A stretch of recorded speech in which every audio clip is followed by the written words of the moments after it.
So guys, since it's mid of the year, I decided to share with you those so far the most complimented perfumes in my collection from 2022. So make sure to keep on watching to find out everything about them, and I would like to know what is the most complimented perfume in your collection so far. So make sure to drop me a comment down below. Don't forget to subscribe to my channel if you're here for the first time right now, and please give this video a huge thumbs up. And once you're done with that, we can get started.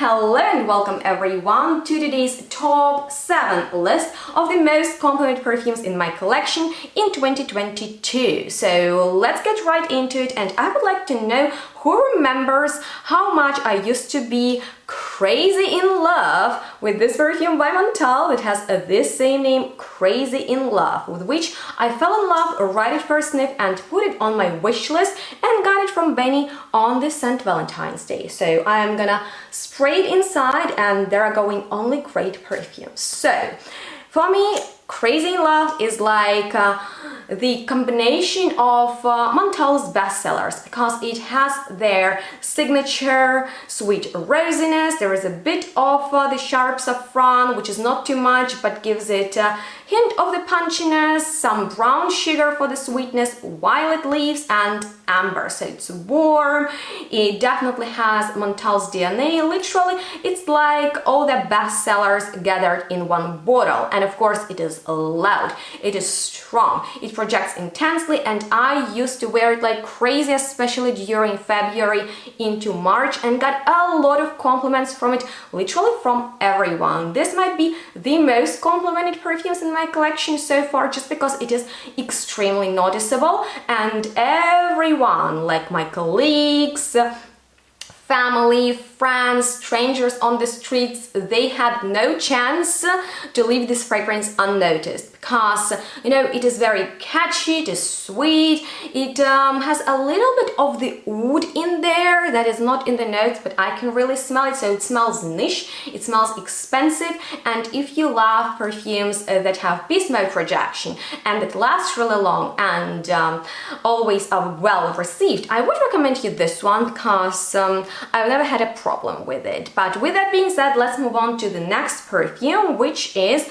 Tabac Rose by the brand BDK, that I'm a big fan of. I've already covered the majority of their fragrances in a separate video, and in case you're interested in it, I will leave all the helpful videos in which I've already reviewed all the today's superstars down below in the description box, so make sure to check them out.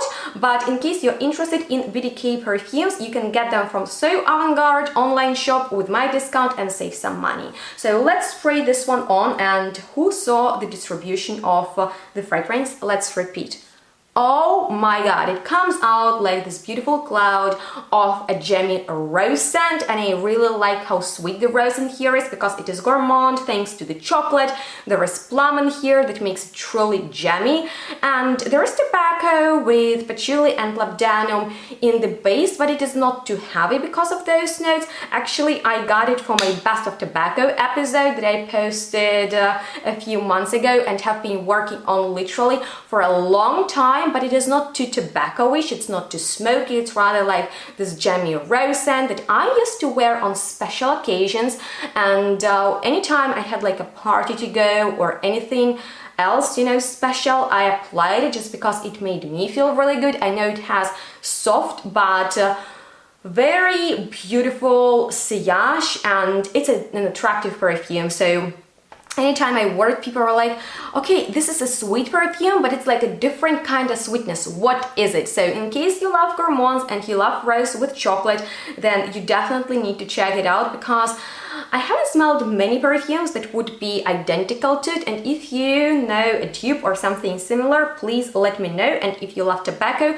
make sure to check out that Best of Tobacco episode. But talking about tobacco and rose, I can't believe, but I actually have another fragrance on today's list that is also Tobacco Rose, but it's very different from the previous one, from the British niche house Papillon Artisan Perfumes, that has been on my wish list literally for years. And When I got it, I believe it was March. I used to wear it like crazy because I couldn't get enough, and I remember that the reaction from my family at home was impressive, because they were like, Yana, what is this perfume? We came into, came home and it was everywhere. What are you wearing? Because they know I'm the best smelling person in the house. So this is a very full-bodied rose scent that is not sweet, although maybe a little bit, but more from the balsamic point of view. So we have Bulgarian rose, rose de mine here, and also oak moss, which gives it like a bit of the green smokiness, but it's not like the pipe tobacco at all. So for me it should have been called mossy rose, but it's just my opinion.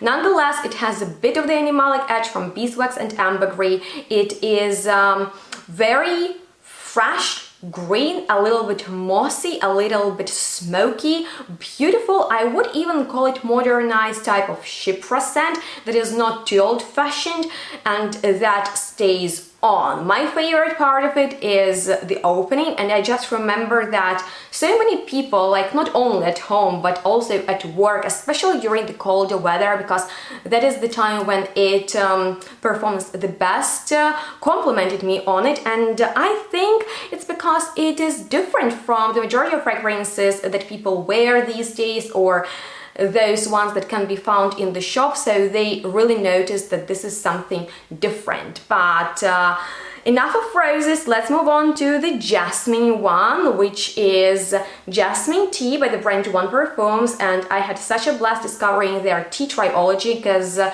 you know, not only I love to drink my tea, but I also love to smell it. And if this is not the best jasmine tea fragrance, I don't know what is. So it's like a blooming jasmine tea without exaggeration. So in the opening you get a very pure note of jasmine that's rather on the green side. So it's like jasmine sambac, not too indolic. There is clary sage, so it is truly aromatic tea, deep, beautiful oolong tea. And I used to wear it like crazy during the springtime, that I was so happy it finally came to Germany, that the fragrance created very uplifting mood and made everyone happy, and I guess that's why people really loved it. So that's a very pleasing, very comforting fragrance, and in case you happen to like tea and jasmine perfumes, you definitely need to check it out. So make sure to watch my review on the entire tea triology. But let's talk about those happy fragrances a bit more. And as you might remember, my favorite note is vanilla, and I have a lot of vanilla perfumes in my collection, but the most complimented so far this year is this one by Paris Monte Carlo that is called Vanille de Tahiti. And honestly, you guys, I don't have anything similar to it in my collection, and in case you love vanilla, I'm sure you haven't smelled anything that would be like it. So in the opening there is this beautiful yellow floral sea that comes from champaca and ylang-ylang. Those are tropical notes, so they set up a quite exotic mood. In the heart there is vanilla that is sweet but not too much, rather creamy because of the sandalwood and musk in the base.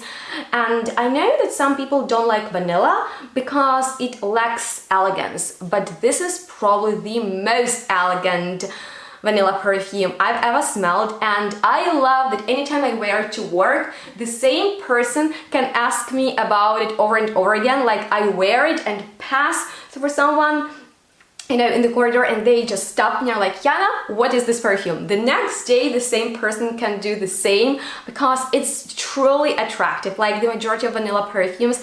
But I just love this one because the dry down, the sillage is incredible, so I would highly recommend you to look into it. And by the way, just recently I reviewed this new fragrance by Viktor & Rolf that's called Good Fortune for you, and it's like the combination of jasmine and vanilla, so I was really excited for it, and I blind bought this perfume imagining it to be like the best jasmine with vanilla ever, and it turned out to be not my thing at all, completely messed up. If you want to know why, check out my review, but rather invest into these two perfumes, wear them separately or together, and they together will create a much better and more complementary scent than this one, which turned out to be a fail for me, although it is mass appealing. I just want to give you a great recommendation of jasmine, of vanilla separately, that go together really well. But with that being said, let's talk about the final, last but not least, rose perfume today, which is a flanker of Narciso Rodriguez Masque Noir that is called Masque Noir Rose. And it has such a funky musk note in it that is not as animalic as in the first one, and I've already compared those two, so in case you missed that video, don't forget to watch it after this one. And plum in here brings in almost like a tingly, sour element. Rose and tuberose are sweet because of vanilla, and sometimes it even reminds me of glossy magazine pages, so that might be a crazy comparison, but let me tell you about the compliments. So ladies often tell me I smell good wearing this perfume, and because it's so accessible, many of them actually bought it. But I want to know that Germans, like guys, they're not necessarily those ones that would come up to you and say, hey, you smell great, like maybe make an inappropriate or any kind of compliment at all. Maybe it's just me, maybe I scare them, maybe I am too intimidating, I don't know. But I receive a lot of looks from them wearing this perfume, and they speak for themselves. Just wanted to let you know that, and end this video on the newest perfume in my collection that I wore the least out of all mentioned ones, but anytime I wore it, I got a lot of compliments, and this is my pick for the month of July, number 7, which is called Un Air de Paris by the historical house Doran Paris. And this is just the most classy powdery fragrance ever, in which is very hard to pinpoint the notes, but I can tell you what those are. So in here we have galbanum, tangerine, white peach in the top, iris, jasmine, ylang ylang in the heart, and musk with sandalwood in the base. I will spray it right here. And the formula was created in 1886 because actually this was the brand that supplied the Parisian court, including Marie Antoinette, way back in the days. And if you want to find out more information about this house, I have very special and exclusive interview with their owner, Bashar, on my channel, and he's so interesting to listen to, so I highly recommend you to look into it. And this is such a classy, elegant, powdery perfume that anytime I wear it, like people on the street, in the bus, in the office, at home, when I have dinner with Benny, they're just like, they can't get enough of it, okay? And it's very seldom that I receive compliments from Benny on perfumes, but I do get them for this one. And even my mom wanted to steal this fragrance, but I kept it for myself because it's so gorgeous. And if you love powdery perfumes the way I do, and you're looking just for something classy, then you definitely need to check this one out. But that was all for the most complimented fragrances of 2022 so far that I have in my collection, and I would like to know what are yours, so comment that down below. If you have any questions left, I'm here to answer them. So really, any of your feedback is highly appreciated because your comments really help to get my videos out there, and I can't stress that enough. So make sure to subscribe to my channel, activate that bell if you're here for the first time, and if you enjoyed watching this top 7 list, make sure to give it a huge thumbs up and let me know if you would like to see a full roundup of the most complimented fragrances by the end of 2022, and maybe some of your favorites will appear there as well. So if you want to stay updated, you can follow me on my social media. There I actually post a bit more personal content. You can shop with my discounts and save some money, and donate on Buy Me Coffee website to support me. And I want to thank you for watching this one. Have a great day, and we'll see each other next one really soon. Bye guys!